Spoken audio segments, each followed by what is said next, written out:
দেশের ৮টি বিভাগের মধ্যে ১৩টি জেলা নিয়ে এখনও সবচেয়ে বড় বিভাগ ঢাকা। সম্প্রতি ঢাকার ৪টি জেলা নিয়ে গঠিত হয়েছে ময়মনসিংহ বিভাগ। ঢাকার দক্ষিণাঞ্চলের কয়েকটি জেলা নিয়ে ফরিদপুর বিভাগ করার ব্যাপারে নীতিগত সিদ্ধান্ত হয়েছে।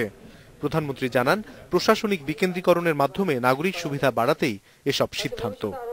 আমাদের একটা প্ল্যান ছিল আছে যে ঢাকা বিভাগটাকে আরেকটু ছোট করে ফেলা।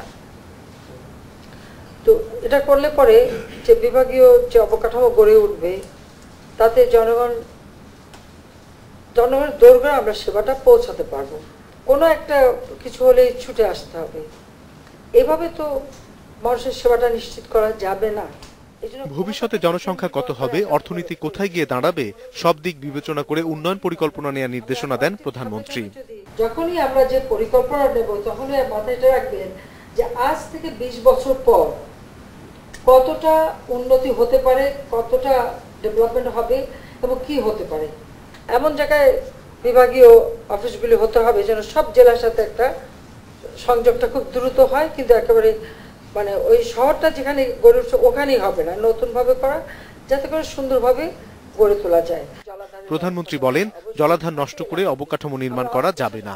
কোনো দুর্ঘটনা ঘটলে যাতে সহজে অগ্নি নির্বাপন করা যায় সেদিকে খেয়াল রাখতে হবে। যে প্রত্যেকটা অর্থনৈতিক অঞ্চলে জলাধার থাকতে হবে।